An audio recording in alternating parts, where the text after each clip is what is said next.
नमस्कार मित्रों, आज की कक्षा में आपका स्वागत है। आज की कक्षा में हम वैदिक सभ्यता के बारे में पढ़ेंगे।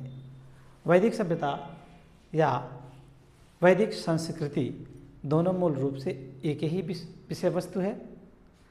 जैसा कि हम जानते हैं कि हड़प्पा सभ्यता के पतन के बाद भारत में एक ग्रामीण सभ्यता का उदय हुआ, जिसे मुख्य रूप से हम ऋग्वैदिक सभ्यता के नाम से जानते हैं।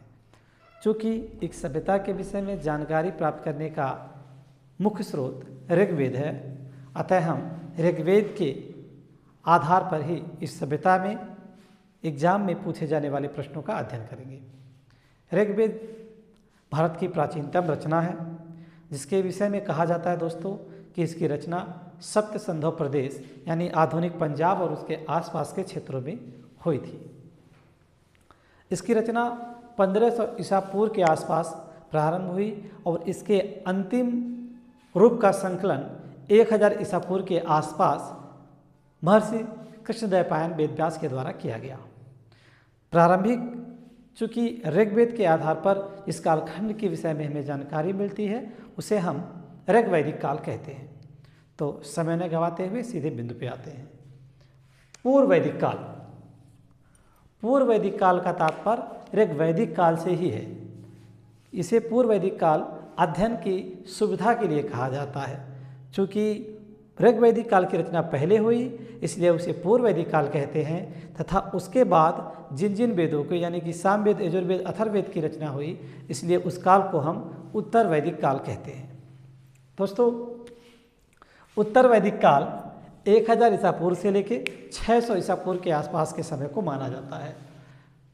वेद शब्द दोस्तों अगर हम देखते हैं तो संस्कृत के विद धातु से बना है। इसका अर्थ होता है जानना। इसका विद धातु से, वेद शब्द संस्कृत के विद धातु से बना है, इसका अर्थ होता है जानना। तो क्या जानना दोस्त? इसका अर्थ हुआ कि हम ऋग्वैदिक कालीन समाज को कैसे जानते हैं, अर्थव्यवस्था को कैसे जानते हैं, राजनीतिक व्यवस्था को कैसे जानते हैं, ऋग्वैदिक काल के धर्म के विषय में कैसे जानते हैं। वैदिक सभ्यता मूलतः एक ग्रामीण सभ्यता थी, जिसका आधार कृषि और पशुपालन था। इसका निर्माता आर्यों को माना जाता है और आर्य शब्द का अर्थ सामान्य भाषा में श्रेष्ठ होता है। श्रेष्ठ यहाँ महान। आर्यों के निवास स्थान। आर्यों के निवास स्थान के विषय में हम देखते हैं तो भिन्न भिन्न विद्वानों का मत अलग अलग दिखाई पड़ता है। जैसे हम देखते हैं अविनाश चंद्र दास, ये भारत के प्राचीनतम इतिहासकार हैं। इन्होंने बताया कि आर्य सप्त संधव प्रदेश यानी आज के पंजाब, अफगानिस्तान और पश्चिमी पाकिस्तान के आसपास का जो क्षेत्र था, वहाँ यानी कि आर्य का निवास स्थान सप्त संधव प्रदेश था, यानी कि आधुनिक पाकिस्तान, अफगानिस्तान और उत्तर पश्चिमी भारत के आसपास था। मैक्समुलर आर्यों का मूल निवास स्थान मध्य एशिया को बताते हैं।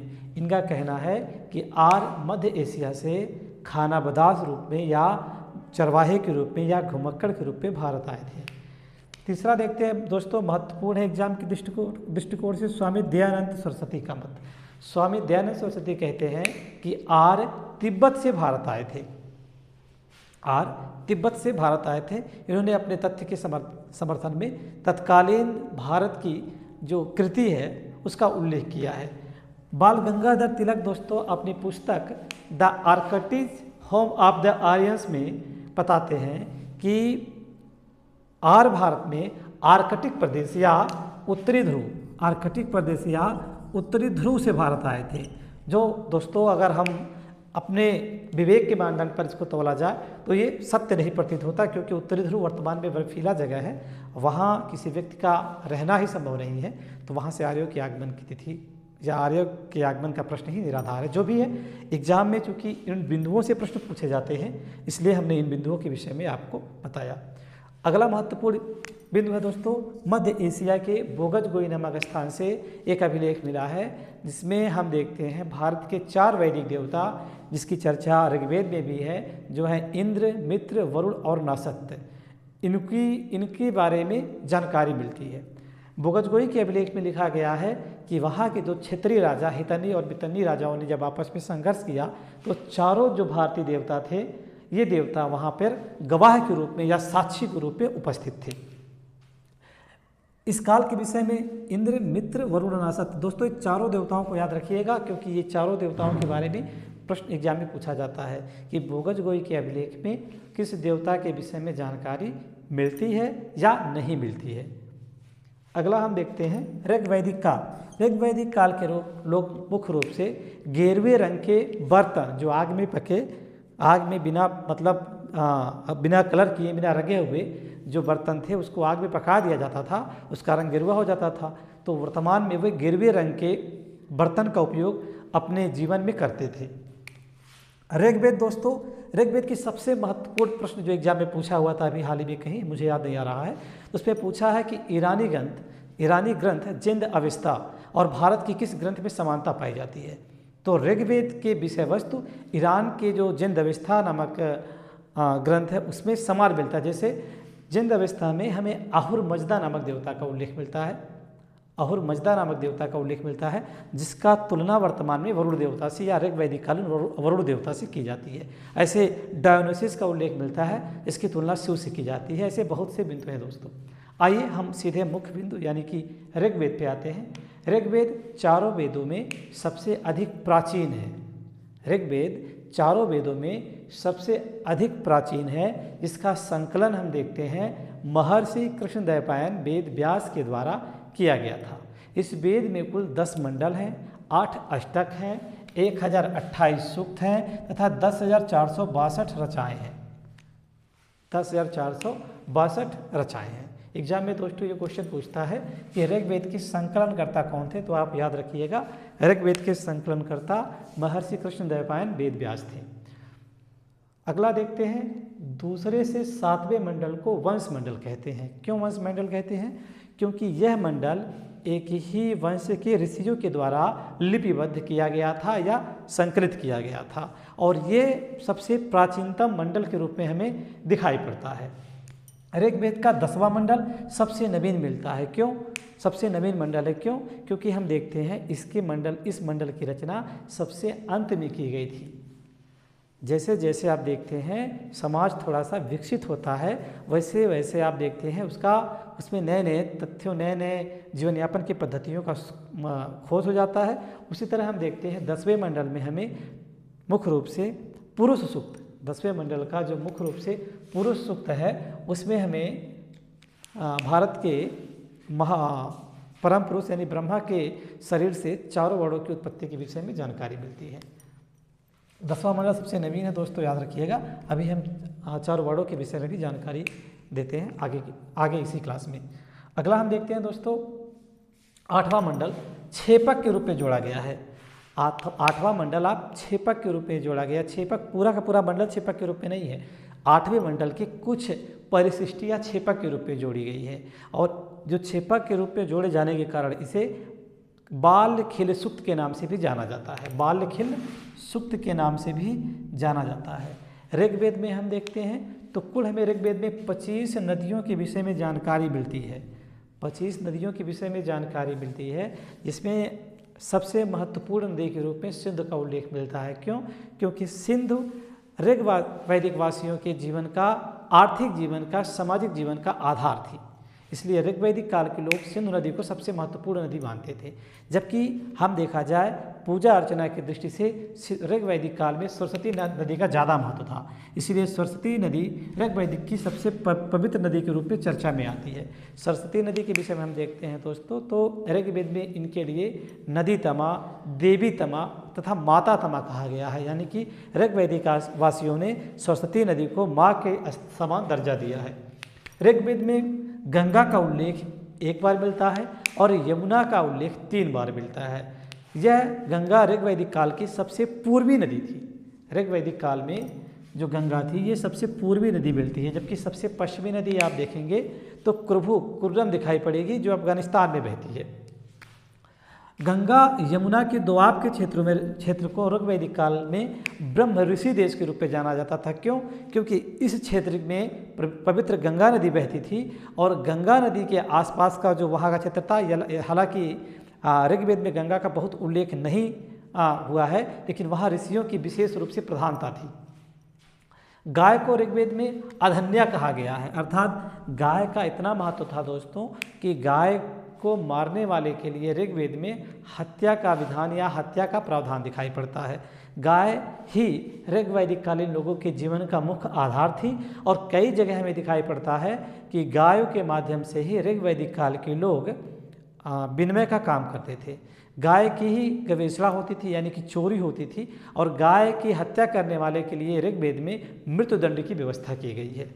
ऋग्वेद के तीसरे मंडल, दोस्तों बहुत इंपॉर्टेंट है, याद रखिएगा। ऋग्वेद के तीसरे मंडल में प्रसिद्ध गायत्री मंत्र के बारे में जानकारी मिलती है। इसकी रचना विश्वामित्र के द्वारा की गई थी। इसकी रचना विश्वामित्र के द्वारा की गई थी। सातवें मंडल में ऋग्वेद के सातवें मंडल में हमें द्वासराग युद्ध के विषय में जानकारी मिलती है। द्वासराग युद्ध यानी कि 10 राजाओं के और भरत जन के नेता सुदास के मध्य होने वाले युद्ध के विषय में। यहाँ भरत जन के नेता सुदास जो थे, उनके पुरोहित जो थे वो वशिष्ठ थे और 10 जनों के पुरोहित विश्वामित्र थे। यह युद्ध मुख्य रूप से पुरसड़ी या रावी नदी के तट पर पुरसड़ी या रावी नदी के तट पर लड़ा गया था। इसमें भरत जन के नेता, आप देखते हैं, भरत जन के नेता सुदास की विजय होती है तथा सुदास ऋग्वैदिक भारत का पहला चक्रवर्ती शासक के रूप में गद्दी पर बैठता है। हालांकि अभी हम देखते हैं कि समाज कबीलाई था, इसलिए शासक का बहुत ज़्यादा अभी महत्व नहीं था, लेकिन शासक के विकास की परंपरा की शुरुआत हो चुकी थी। ऋग्वैदिक काल का एक जन था जिसे भरत जन, जिसे तृतीय राजवंश माना जाता था, और भरत जन जो था, ऋग्वैदिक काल का भरत जन, इसी वंश का राजा था कौन? सुदास, जो ऋग्वैदिक काल में दासराग युद्ध में विजयी होता है।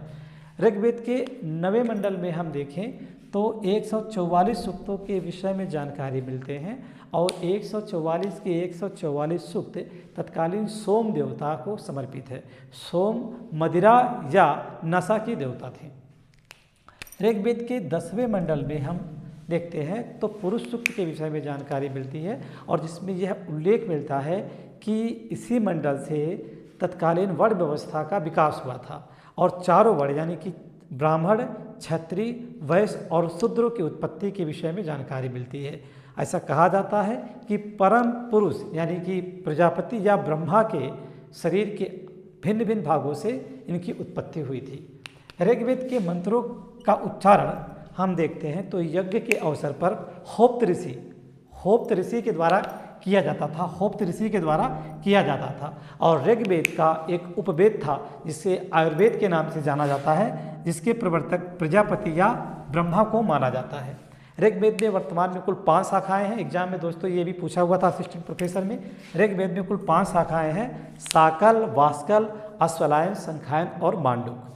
ठीक, अब हम आगे जब पढ़ेंगे ऋग्वेद के ब्राह्मण ग्रंथ तो देखेंगे कि ऋग्वेद का ब्राह्मण ग्रंथ है ऐत्रेय ब्राह्मण और शाखा ऐत्रेय ब्राह्मण से संबंधित होगी, वो अगली क्लास में हम पढ़ेंगे। ऋग्वेद से हमें बहुदेववाद के दर्शन मिलते हैं। बहुदेववाद का अर्थ क्या हुआ? यास्क ने अपनी पुस्तक निरुक्त में लिखा है, यास्क ने अपनी पुस्तक निरुक्त में लिखा है कि ऋग्वैदिक काल में मुख्य रूप से 3 तरह के देवता थे, आकाश के देवता, ठीक, पृथ्वी के देवता और पाताल के देवता। देखिए आगे नीचे हम उसका उल्लेख भी किए हुए हैं। तो ऋग्वैदिक यास्क ने निरुक्त में हमें 3 प्रकार के देवताओं के विषय में जानकारी दिया है और ये बताते हैं कि तीनों मतलब आकाश के देवता, पृथ्वी के देवता और अंतरिक्ष के देवता तीनों मिलाकर 33 प्रकार के देवता थे। ठीक, वर्तमान में आप देखते हैं 33 कोट का संबंध लेकर विवाद होता है, उसका चर्चा हम किसी अन्य क्लास में करेंगे। तो ऋग्वेद में हम देखते हैं पृथ्वी के देवता के रूप में हमें मुख्य रूप से अग्नि, बृहस्पति और सोम के विषय में जानकारी मिलती है। सोम के बारे में पहले ही 9वें मंडल में चर्चा कर चुके हैं कि 9वें मंडल के सभी 144 सूक्त सोम देवता को समर्पित है। अग्नि का देखते हैं उपयोग उस समय के लोग धीरे धीरे अपने जीवन में करना शुरू कर दिए थे, जिससे उनके जीवन में भुने हुए और तले हुए वस्तुओं के खाने की प्रक्रिया की शुरुआत हो चुकी थी। आकाश के देवता के रूप में हम देखते हैं तो वरुण, सूर्य, मित्र और पूषण हमें दिखाई पड़ते हैं। वरुण देखते हैं, वरुण हमें दिखाई पड़ते हैं जिसके बारे में अभी हमने चर्चा किया है। अहुर मजदा, ईरान में अहुर मजदा के रूप में। सूर्य देवता के विषय में आप जानते हैं कि सविता के रूप में सूर्य का उल्लेख मिल चुका है। और मित्र एक देवता थे और पूषण ये पशुओं के देवता थे। अंतरिक्ष के देवता के रूप में हमें इंद्र दिखाई पड़ते हैं और ऋग वैदिक काल के ये सबसे महत्वपूर्ण देवता के रूप में भी दिखाई पड़ते हैं। क्यों? क्योंकि हम देखते हैं ऋग्वेद में इंद्र की चर्चा 250 बार की गई है। ऋग्वेद में इंद्र की चर्चा 250 बार की गई है, जबकि अग्नि की चर्चा लगभग 200 बार। अग्नि की चर्चा देखिए यहाँ, अग्नि की चर्चा 200 बार की गई है, यानी कि जिसकी चर्चा सबसे ज़्यादा बार हुई है, इसका मतलब ये हुआ कि उस काल में यह सबसे महत्वपूर्ण देवता थे। तो ऋग्वेद में इंद्र की चर्चा 250 बार, अग्नि की चर्चा 200 बार, यानी कि अग्नि दूसरे महत्वपूर्ण देवता थे, तथा सोम की चर्चा 144 बार, यानी कि सोम तीसरे महत्वपूर्ण देवता थे।